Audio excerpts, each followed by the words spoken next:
Emily, in just in case, can Uh-huh. I also get the recording of your what do you call this?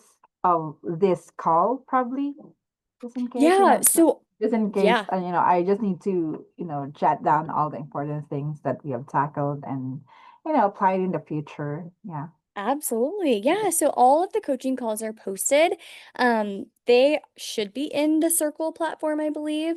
I'm pretty sure that everything moved over from Kajabi into Circle. So every Mm-hmm. call, every week, both Becky's call and my call, Becky's on Mondays, I'm Mm-hmm. on Wednesdays, they're uploaded. So you can always go back and reference them at any time.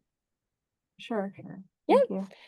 Awesome. Cool. So today we're going to talk about common guest issues, how to prevent them. And then I kind of broke it down into the big four, uh, guest checking out late, messes, broken rules, and then setting expectations with guests. Sometimes when we have misalignment with expectations between guests and hosts, that can cause difficulties. So we're going to talk a little bit about what that looks like. And then if I have to move around, it is because we've got photography behind me. So bear with me if I'm kind of moving from space to space. So why does this matter for hosts? So if we are not setting expectations or preventing and handling guest issues, then we are risking revenue. We are creating stress for ourselves and we are setting up ourselves for poor reviews. And actually, give me just a second, you guys.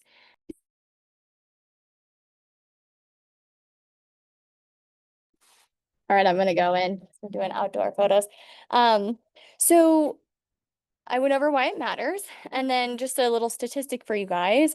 Most bad reviews are stemming from misalignment, not necessarily bad guests. So anytime that's why this whole business of hospitality and running a short-term rental is based off of communication. And so we have to be able to communicate proactively, effectively, and with empathy for guests. So we take that empathetic approach and make sure guests are understanding what we're trying to say. So there aren't any retaliations or miscommunications in general. So the goal for this call is going to be to teach you guys how to set expectations early with your guests. And when I say set expectations early, I mean from your listing description itself all the way to the confirmation message and all the way through, the last message that you send your guests up until they leave their review. So we're going to set expectations early. We're going to prevent issues from happening, and we're going to respond to issues like a professional. So as much as you'd like to prevent all issues from happening, they're still going to happen. And that's just kind of part of the business. So you have to be prepared for how to respond like a professional, not like you are. I mean, we all have emotions, but we have to remain calm in those situations. So these are, in my opinion, some of the most common guest issues. Obviously, I'm not going to be able to go over every single possible guest issue that you could run into. Um, but here are some really common ones. And if you jump around into, our community chat or other Facebook, like the free community or Airbnb host Facebook groups that you can access, or just, posts on Reddit or whatever, you see trends and a lot of new time hosts asking the same questions, or even hosts that have been hosting for a while that don't have their systems and operations nailed down, kind of asking the same things. One common guest issue stemming from lack of expectations are guests checking out late. This actually just happened to me yesterday. Not because I didn't set the expectation, but because guests will be guests sometimes. And so we have to be able to handle those moments professionally and make sure we're still saving the guest experience, but also standing firm when that happens. So when a guest is staying and you've got a 10 a.m. or an 11 a.m. checkout time, whatever your checkout time may be, or maybe you've agreed upon a later checkout, the guest has to respect that. And at any point, based on what you've agreed upon or what is listed in your listing as your checkout time, at any point that the guest is still on the property, they're essentially trespassing at that point, and you can change door codes from working promptly at checkout time. I do like to give a buffer because, oftentimes guests are, bringing their bags out and still kind of going in and out a little bit at, 10:05 or 11:05. So we have to give a little bit of wiggle room, but technically, if they're still in the premises and your cleaners are trying to get in, that guest no longer really has access to your property. So it is important that you communicate with them how and when they need to leave. So of course, a guest checking out late can impact our turnovers, and it can impact our ability for our cleaners to effectively get their cleaning done before the next guest check-in. Maybe you've already promised an early check-in to your upcoming guest, and that can result in a trickle effect of not being able to fulfill what you've communicated to next guests. If you've got any maintenance issues, difficulties with a hot tub or a pool that take a little bit Mhm. more time, you're going to be having a difficult time. So, um, we want to make sure that we're also not only communicating with our guests, but in that moment, when your cleaner arrives to the property and they let you know that a guest is still there, it is so important to prioritize your cleaner at that time. So we need to be reassuring them. We need to be responding right away to our cleaner. Hey, I'm on top of this. Hey, I've already let them know. Hey, I've given them, 2 text warnings and I've called them. Hey, I've contacted Airbnb. And make sure you have a game plan with your cleaner for what happens in those events. Is their process that they stay and wait for X amount of time, and if they're not able to enter within 30 minutes, they leave? Do they sit and wait but then charge you a fee? And if so, do you pass on that fee to your guests? You've got to have, especially when you're interviewing cleaners, this is super important as you're just launching a property. Ask them, what have you done in these situations? And make sure you're interviewing your cleaners about those situations. The last thing you want is an angry cleaner who feels rushed. So when I say an angry cleaner, they have every right to be annoyed and frustrated if they're at the property and they're trying to get in and clean, especially if they are not getting a response from you, the host. So it is your responsibility to make sure they know what's going on. You also want to avoid your cleaner entering the property when the guest is still in there. Even if the guest is not supposed to be in there at that time, it can create a confrontational situation. It can put your cleaner's safety on the line, and you don't know necessarily how either party is going to react in those situations. You don't know what kind of stressors they have going on. You don't know if that guest, maybe they have a dog on the property and they're not good around people or unfamiliar people. So you have to keep everybody safe in those situations as well. So make sure you're communicating with your guest and with your cleaner. Your cleaner becomes the top priority in that moment, and you should be trying to get a hold of your guest. We don't want to turn into a reactive and emotional guest in those moments, even if we may feel that way and we are kind of defending our cleaner, but we can stand firm and get a hold of that guest and let them know. Sometimes it's a complete accident and guests, thought checkout was later. And usually they're quite understanding, but we also have to show some compassion in those moments and say, we get it, pack up your bags. Um, you know, don't feel like you need to do a bunch of chores before you go. Just please exit as soon as possible. Sometimes guests will do that intentionally. They will push boundaries. They will claim that, well, other hosts have a noon checkout, and so that's right. That's the normal checkout time. So I'm gonna check out at noon. Maybe guests feel entitled. And you're going to have situations where you are dealing with that.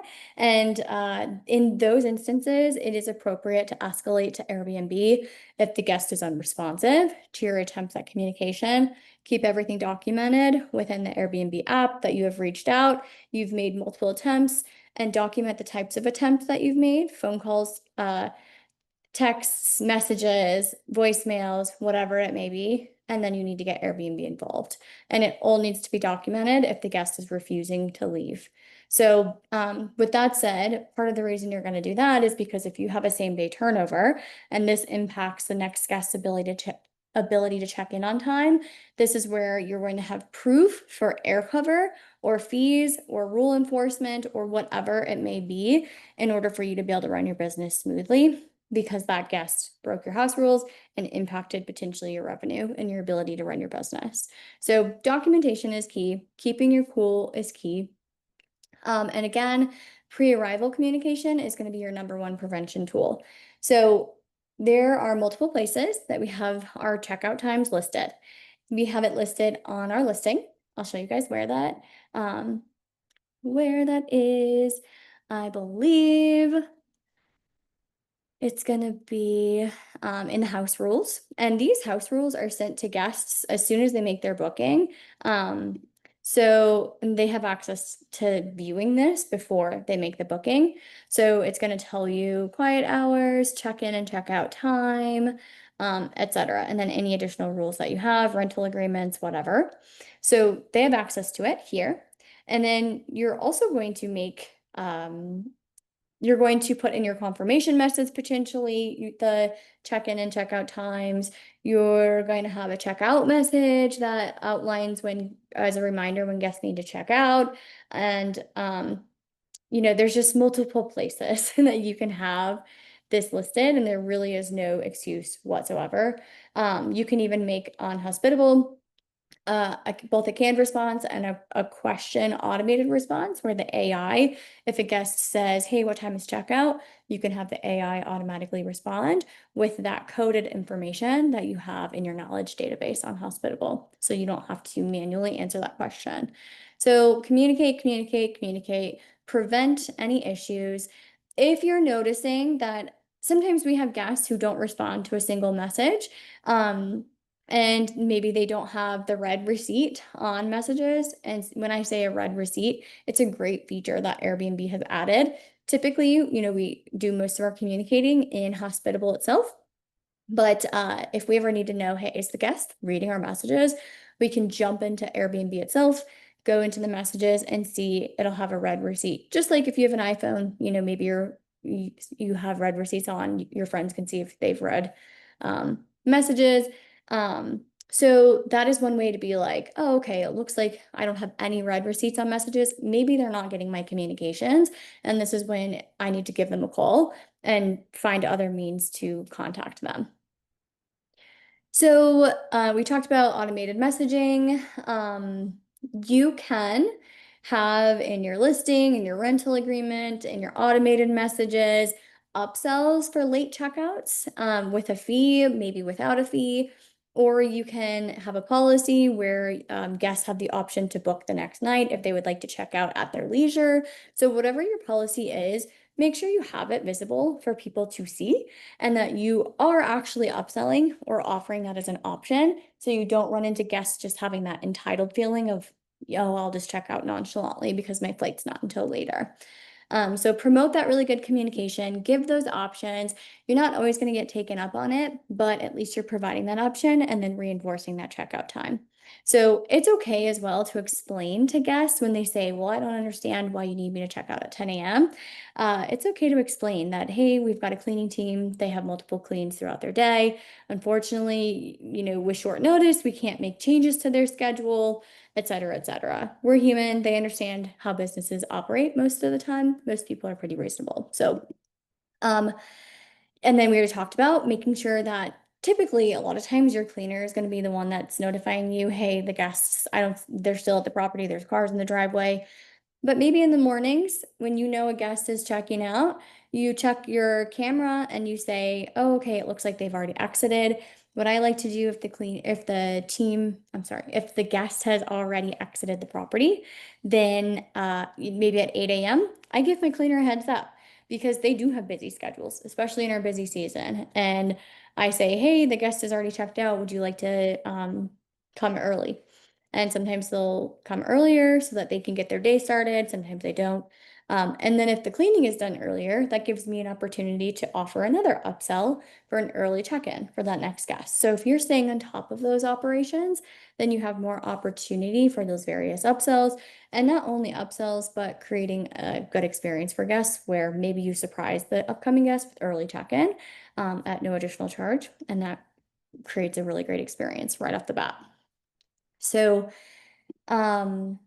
here's just an example script of what you can use. We already talked about It's pretty straightforward, but it will happen, you guys, especially, the first time it happens, you might feel flustered, like, oh my gosh, the guests are still there. I don't know what to do. My cleaner's blowing me up, and you might feel stressed out. A lot of times, when it is a guest that isn't checking out on time, it's often the guests who tend to not be as clean, or it's more likely that they're not going to have done any house tours, even if you don't require them. So just be prepared for that and make sure you have extra sets of sheets on site and you call in extra support for your cleaning team if needed, if it's a really big house and you know that there's going to be extra cleaning. So just be prepared. All right. So feel free to drop questions in the chat as well. But we can move on to talking about excessive mess. So this will happen, you guys. Not every guest is going to be perfect. It's not always intentional. Some guests just have different standards of cleanliness, and that's okay. We're never approaching these situations with judgment and emotion. I cannot reiterate that enough. That is why we hire the professionals to go do these turnovers for us. I think if I went to every single turnover and showed up to these properties that I put my, sweat and tears into setting up, and saw the condition that they were left in, sometimes I think it would probably make me kind of sad. So, you want to let the pros handle that. And Mm-hmm. sometimes out of sight, out of mind with the way that the properties are left, knowing it's more about, making sure your cleaners have the right protocols and that they know what a post-cleaning turnover should look like. So there are going to be situations though where it's like, whoa, this is unbelievable. Things are broken, things are stained. My cleaners are charging me extra, or you feel like you need to pay your cleaners extra out of goodwill because of the state of the house. This always has to be documented with time-stamped photos. We can never just, have words proving this. It has to be photo evidence, photos, videos, whatever you need.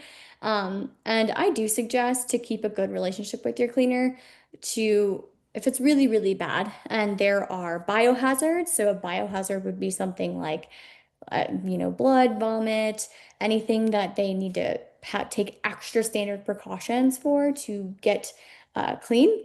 Those are going to be things that are worth paying extra for. If it's like, all the blankets were used and every single dish was used, maybe that's not necessarily something that you pay extra for. But you've got to have those standards on how you run your business and what your cleaner agrees on. Because again, if we don't have things laid out, we all have different standards to what's clean and what's not clean. Same with guests. You don't want to not be communicating your house rules and your standards to guests, because if you don't, your cleaner's going to have constant bad turnovers, and then your property is going to be the one that they dread cleaning. So there's a really fine line between giving house tours, giving demands, and creating a stressful stay for guests when they're on vacation. But we can set the standard, and it even is in Airbnb terms of service. I don't know exactly what uh, help article it is, but there is a standard that guests need to leave your property in. And really, essentially, it should be left as it was found. It doesn't need to be sparkling clean. That's not realistic, but all of the items that were there need to be there. Uh, it needs to be respected, essentially. So I noted here that guests don't always know the standard, so we have to communicate that. So we will have you know, this isn't necessarily what to say, but you will have instructions about, how the home is left. Maybe you leave a handwritten note that says something along the lines of, we're a family-run business. Thank you for respecting our space. Something that is not condescending in any way, shape, or form, but shows that you're a human, they're a human. Let's respect each other. And most people will be very respectful of that and even go above and beyond. You've got to have simple house rules. So guests cannot deep clean your house like that. Some will. I've had guests that are so sweet. And I remember one really kind person, our stove kind of had some stains on it that our cleaner just couldn't get removed, and she took a lot of pride in wanting to help clean the stove. And out of her own goodwill, she did that, and she was like, "Hey, I did this during my stay." That made her feel good. I never asked her to do that, but in those moments, you're gonna get guests that you're like, "Wow, that was really, really kind."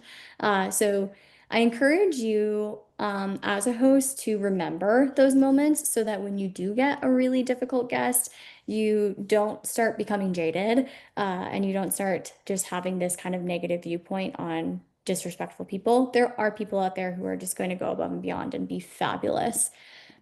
So have clear consequences. These can be in your house rules or your rental agreement.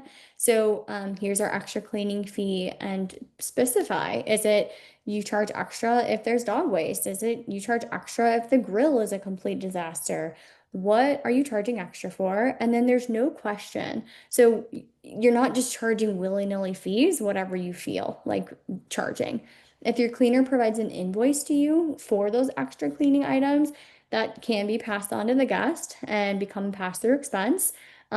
We won't get into how that may impact reviews or retaliation, but because we talk about that on a lot of calls, but just know it can be spelled out, and that way you have it clarified. So again, I can't say it enough. Make sure that if there is an excessive mess, we have time-stamped photos. How does your cleaner report it to you? Are they letting you know immediately upon their arrival, or are they waiting until 3 p.m. after the clean saying, "Hey, by the way, the guest left the property in a really bad state. XYZ is broken."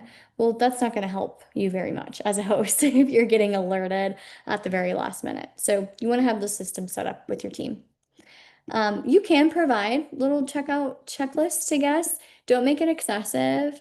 Keep it light, keep it fun. Don't put a bunch of warnings and I don't know, just some, I've seen some checklists that are just wild. So really simple things, like things that guests would typically ask anyway. I would say most guests say, "Hey, what should we do with our towels and our sheets? Where do you want us to put the trash?" Or, "Where does the recycling go? XYZ." So just set those standards and make it a process, and then you never have to think about that again, hopefully. Let's talk. Okay, so we went over guests checking out late, excessive messes. Both are going to happen, so be prepared. As much as you prevent, these things will happen, and it's okay. It's just part of the game. You are going to have guests that break your house rules, and certain types of guests, you can maybe see some clues or hints that that's going to happen based on the way they message or based on past reviews. Maybe you decide to take a chance on a guest who didn't have a perfect 5-star guest record, and then they prove themselves that they can't handle being a good guest on Airbnb. Sometimes those chances and risks are worth taking, and other times they're not. So just have your protocol for what you decide to tolerate, and what revenue amount is worth it for you to take a risk on getting a booking versus sitting vacant. So guests, it's really rare, you guys. Most people these days do not smoke inside properties. Some guests that do smoke kind of have, just a natural, maybe they leave the windows open while they're smoking outside, and that may make some of the smell come inside. Those kinds of things happen. We're not perfect humans. So you may have a little bit of residual smoke inside, even if your guests are smoking outside. You have to be prepared for those situations. So Ozium is a really good cleaning spray that you can use that is good and effective at removing smoke odor. And then if you're What was that? using, Sorry, Emily, could you say that again? yeah, Ozium. So I'll put it in the chat here. I have this stocked at all of my properties. Ozium spray. I'll Google it so you guys can visualize it. Let's do Ozium. And it kind of looks like, what's that? Sorry, Emily, was that for again, Emily, the Ozium? Yeah, it's really good for removing smoke For odor smell. Oh, for the smoke. Do you also Mm-hmm. suggest, Emily, anything that could we could actually clean for the gas range stain? Because there was one guest of ours who actually grilled like a beef or something on top of the gas range, and the cleaner actually wasn't able to remove it at all. So do you Oh, suggest anything about that? for a gas stove, we've Yeah, used on this top of it. before. Yeah, yeah. It's really toxic. I mean, it's definitely, I don't love these types of cleaning sprays, but in desperate times, you have to kind of take extra measures. Give me one sec here, you Yeah. guys, because I might have Sure, to, sure. let me just do.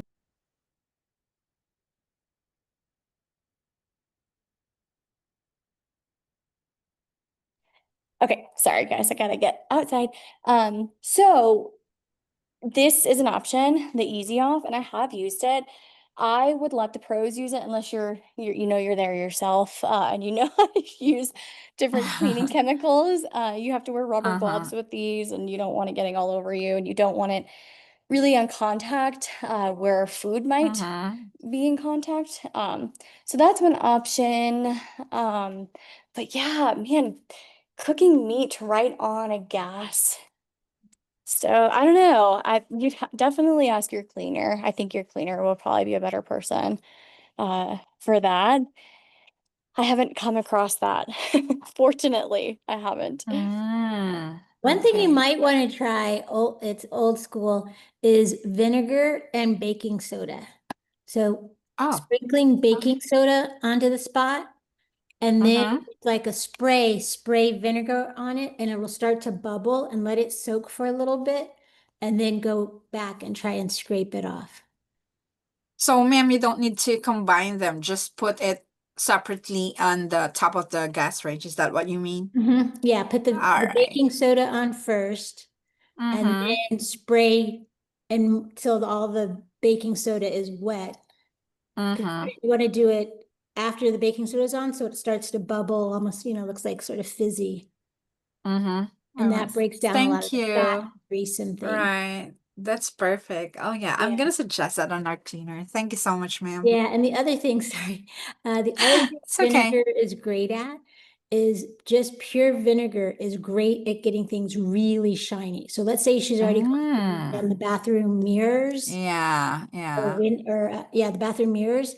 If she goes, if Mm-hmm. it looks a little dull, just spray some vinegar on a paper towel and just give it another, and it shines it up. Or the bathroom handles and Mm-hmm. the sink handles, again, if they're looking Mm-hmm. dull, take a little vinegar and just wipe it, and it's amazing how Gail is shiny. taking over your meeting, Emily. Hey. Sorry. Oh, I like it. I'm learning. I love when I learn too. Amazing. Yeah, Thank you, vinegar is a Yeah, ma'am. great thing.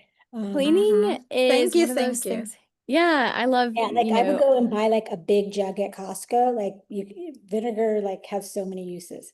that's Another one, lovely. just really quick, is put Yeah. half a cup of vinegar in your dark clothes, and it gets them brighter again. So like if your Oh, jeans are nice. looking dull, or your blacks aren't like really black, like kind of like dull black, Yeah, a little half cup of vinegar in there. Not so much that they smell like vinegar, but just like a little bit, and it sort of like brightens your colored things. that's good to Thank know. I didn't It's realize the keeping you powers. away. Well, Yeah, I I curious had about think, the a question ozone about this, machine. before the ozone machine. I had a question. Mhm. Yep. Emily, do you have any other recommendations about smells and getting rid of smells? Because I just feel like we're getting the old rugs out, but there's still like this lingering. And I want to, like, when people come in, I just want it to smell fresh and like clean. Yes. And so, but I'm also Um, worried about, like, some people have sensitivities to scents and Yeah, perfume. you're on the right track with so you definitely want to avoid like the artificial scent plug-in things. A lot of guests will just unplug them anyway, especially with all of like the greenwashing, yeah, most people are savvy to the fact that those things are putting toxic chemicals into the air. They kind of smell good, so I'm neutral on that. But something you can do with older homes, we're actually having this done at one of our properties, is getting the ducts cleaned. So DUCT, ducts, not ducks like quack duck. But you can get your ducts cleaned, and that can help, just kind of freshen up any old smells. Make sure you're getting HVAC units serviced and your furnace serviced. So you're gonna want to also check crawl spaces. So if you've got a crawl space under the house, and maybe there's water damage under the house, or just make sure you're understanding the home's history. And if there was ever any water damage, you may have smells. So there's something called, if you ever have water damage, I think they can put a vapor liner, which your landlord would need to pay for, that can help kind of prevent smells from, I don't know, it creates a barrier of sorts. It's in most modern building walls where moisture can enter from warm and humid summers, cold, dry winters, blah, blah, blah. You can read about it on your own. Make sure there's not any mold growing anywhere. I think that's something that can be hidden. It's part of your, kind of inspection as you're there at the property. So yeah, duct cleaning, AC, services. So just to make sure everything's running, make sure your AC filters are switched out and fresh. Especially if you're, it's So that's like an in Arizona, that's important. what's that? Yeah, that's a good one for like us here in Arizona because it's 100 degrees. Yeah, yes, exactly. And in Yeah. Arizona, I wouldn't think that you would really have lots of issues with mold or anything like that, but just those older homes, I think, can kind of have kind of a certain smell, but Yeah, it even doesn't smell fresh. It's like, yeah, and if homes are sitting vacant, maybe the home has been vacant for a little bit.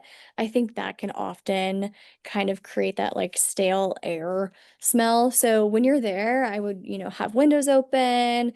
When your cleaners are cleaning, you can ask them between guest turnovers, like, hey, make sure you're letting me know if you notice any smells. Try to keep things ventilated while they're there cleaning so that when your guests come check in, it's got that fresh air circulating through the house. good idea. Yeah, and then, make sure if you're offering a fireplace, this isn't necessarily smell related. This is my brain going to safety related because we talked about duct cleaning, but you want to make sure you're getting your chimneys swept.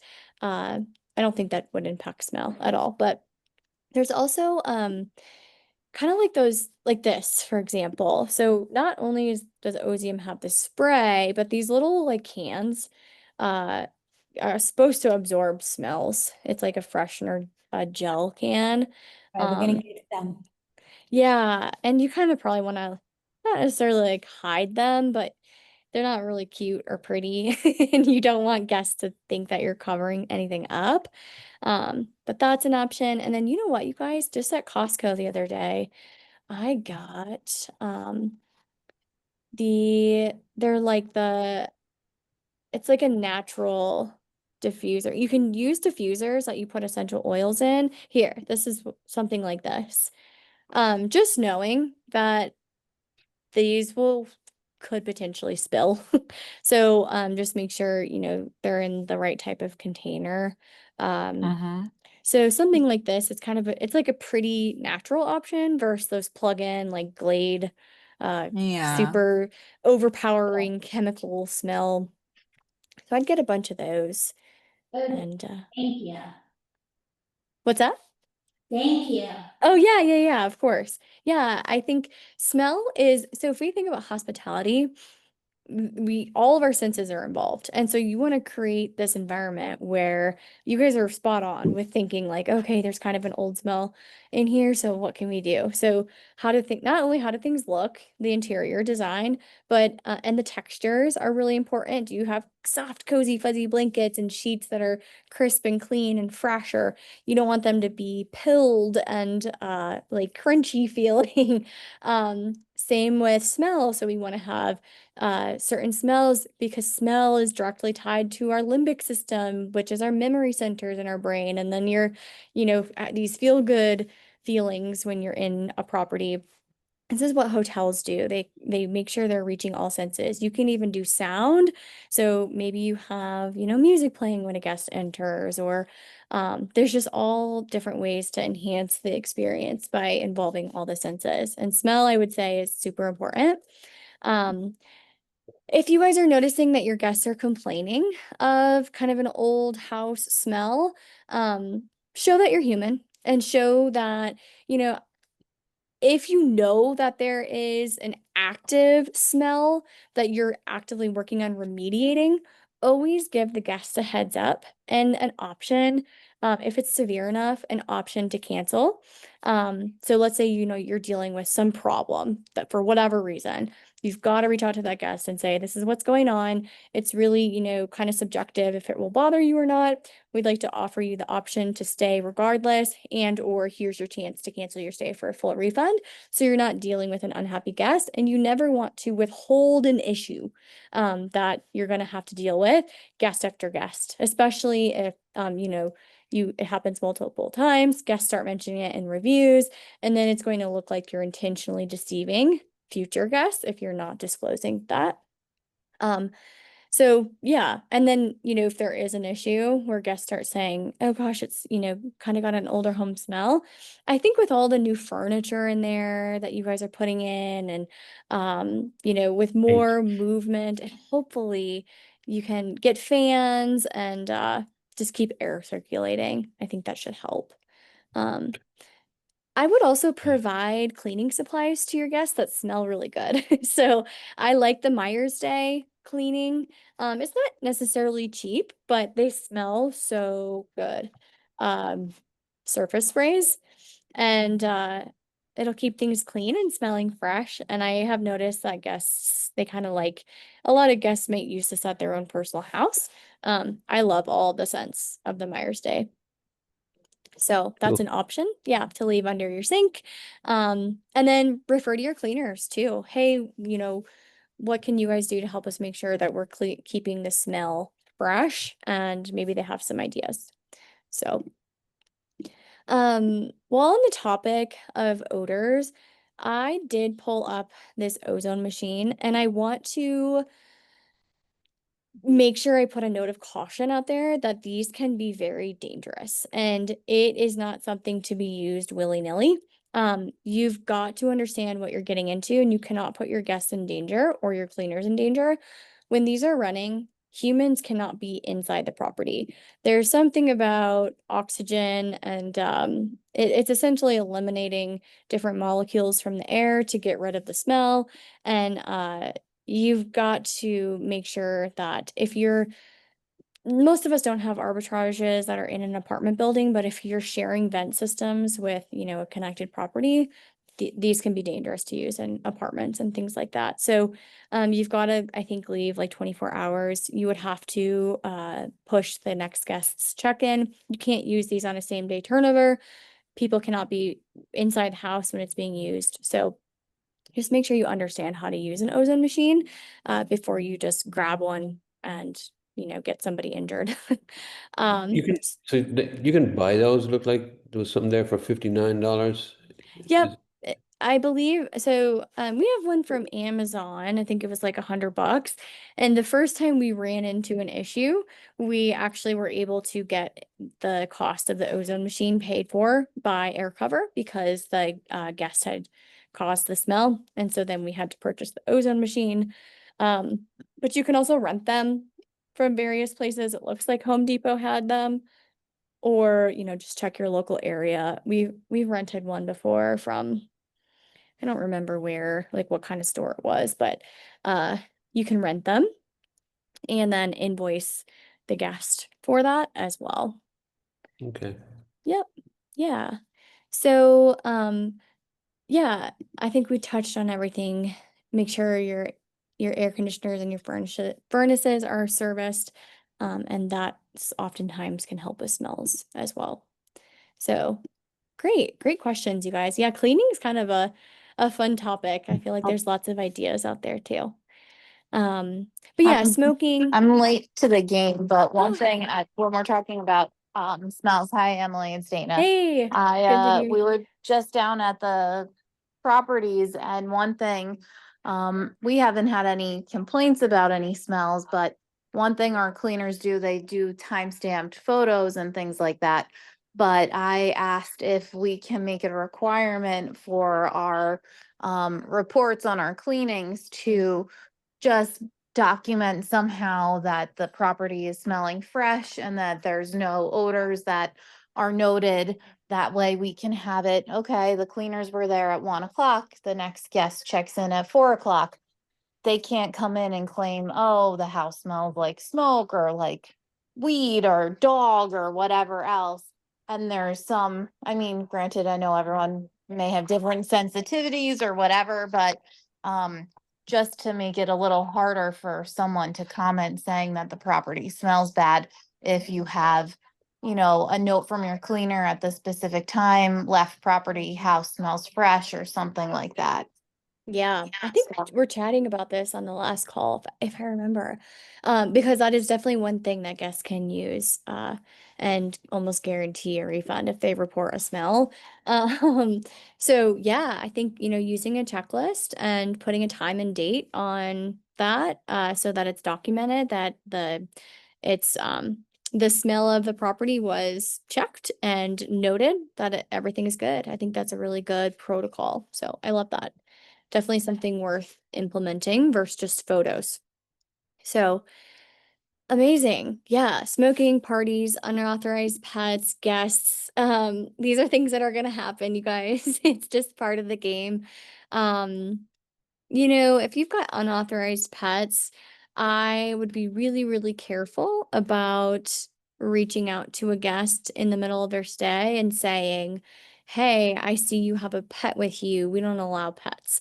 Because think how you would feel if, I mean, I'll let you guys answer. Like, how would you feel if your host reached out to you and noted something you were doing while on their property? Any thoughts on how that might feel? Yeah, you'd feel a little weird about that. Yeah, Yeah, it's kind of really awful, and it's kind of off. yeah, Yeah. yeah.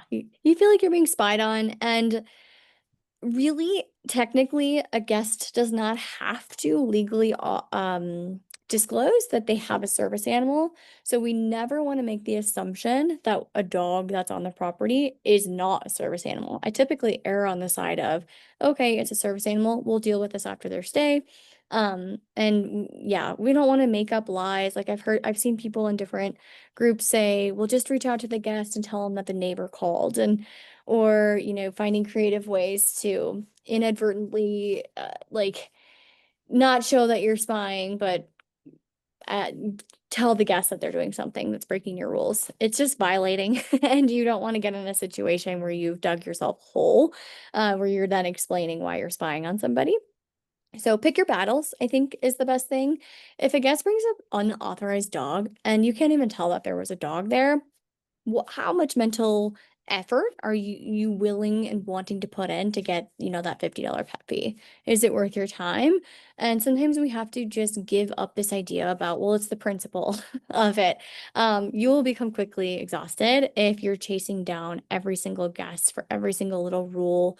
Yes, you should enforce policies, especially if things are damaged, but kind of have to pick your battles sometimes, just coming from experience.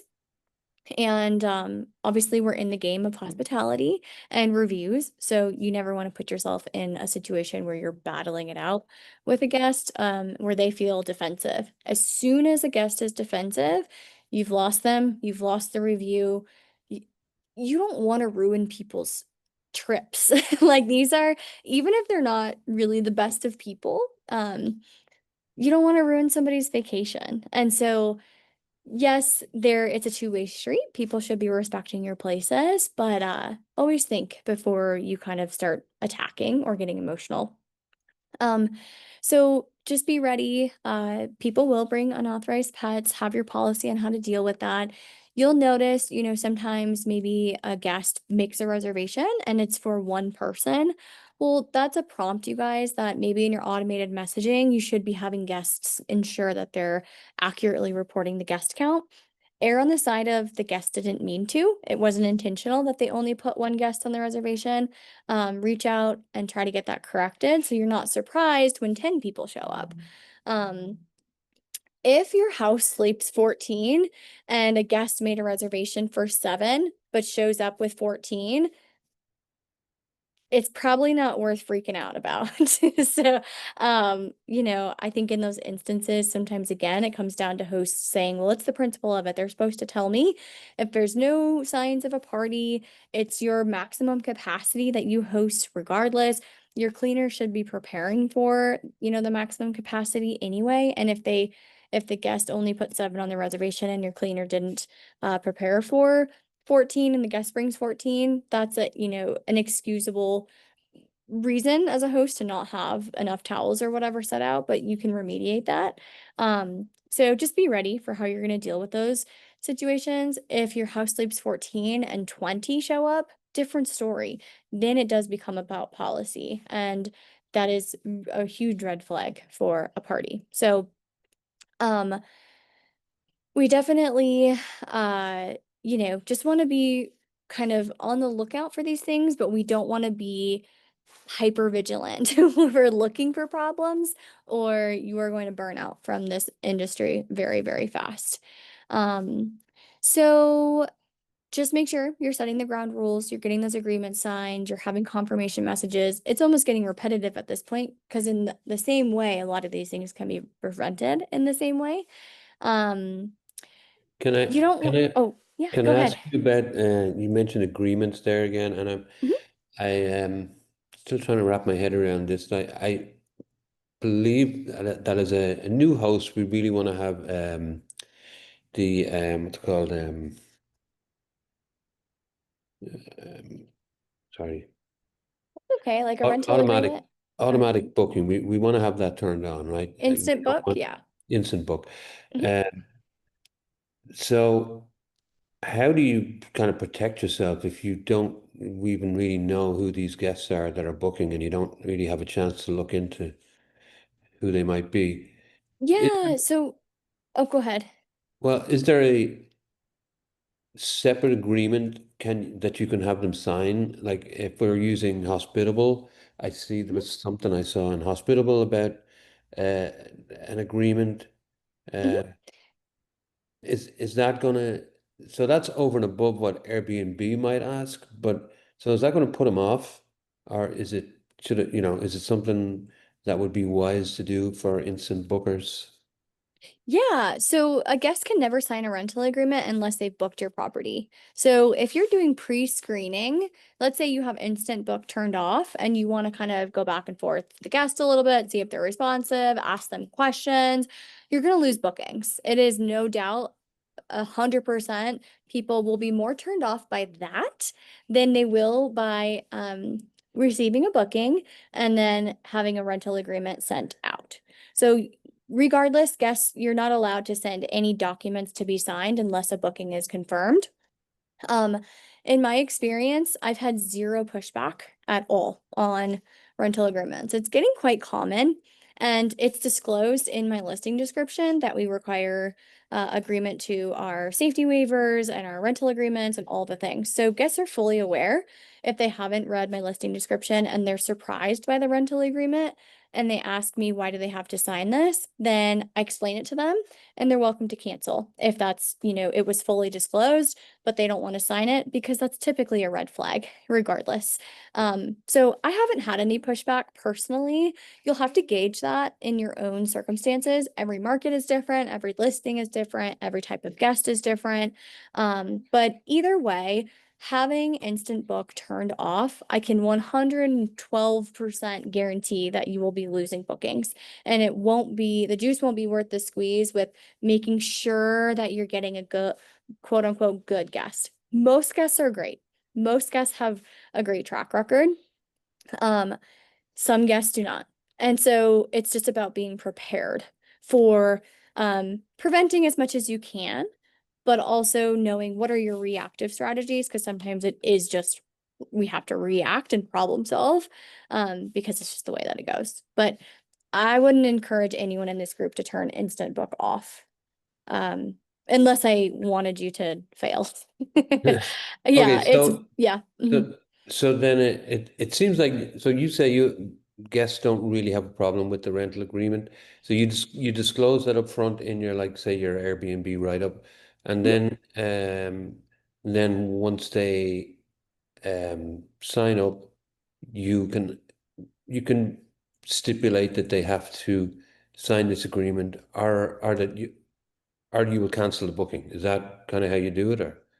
Yeah, there's different ways that you can do it, but oftentimes, so like in hospitable, for example, and I highly encourage you if you are going to use hospitable to familiarize yourself with this, before you just, add a rental agreement, but they actually automatically withhold, any check-in messages until the rental agreement is signed.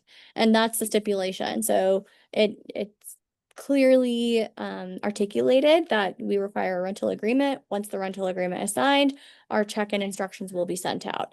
You cannot do this unless this is disclosed in your Airbnb listing description. If a guest is unaware that this is a requirement and then you try to withhold check-in information, Airbnb will side with the guest. So that's, part of the policy is that it has to be disclosed on your listing what if you have extra fees for things, if there's rental agreements required, etc. And you can only do these through an approved property management system that is API connected. So you're not going to be able to this is a new policy that was pushed out a few months ago. You can't say like, hey, give me your email. I'm going to send you this document to sign. It doesn't work that way anymore because of privacy issues and yeah, like data collection and things like that. Airbnb doesn't want that happening.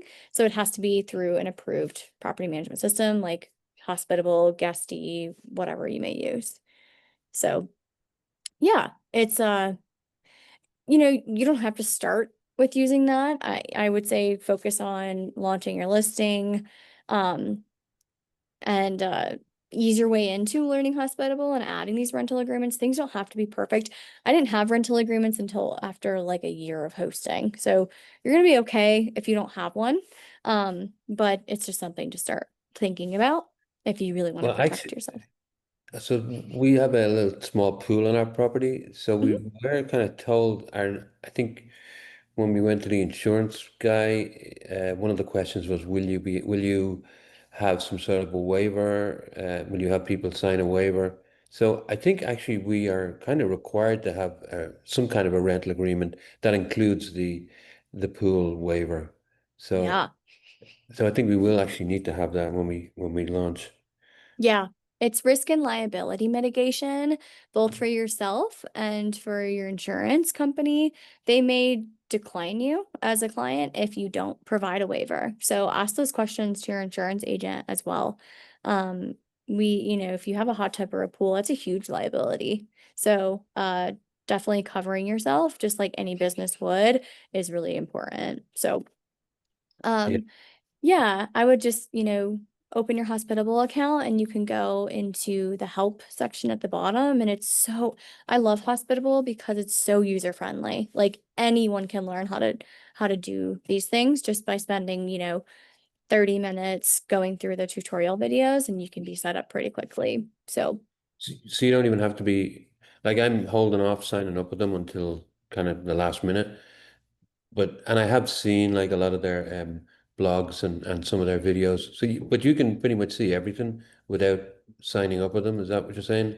I'm not 100% sure, but I know they have a YouTube channel. So I would just do some Yeah. Googling, do some, searching on YouTube. I'm pretty sure most of their videos are on YouTube, but either way, paying, I don't know the price of Hospital off the top of my head, but kind of getting set up and prepared may be worth that 50, 60 bucks or whatever, just to feel like you're not waiting until the day that you're launching to suddenly learn Price Labs, learn Hospitable, be ready for your first guest and do all the things at the same moment, or you might feel a little stressed out, but every person is different and maybe you thrive that way. So kind of knowing yourself, I think, is important too. But yeah, lots of helpful tutorial videos on there.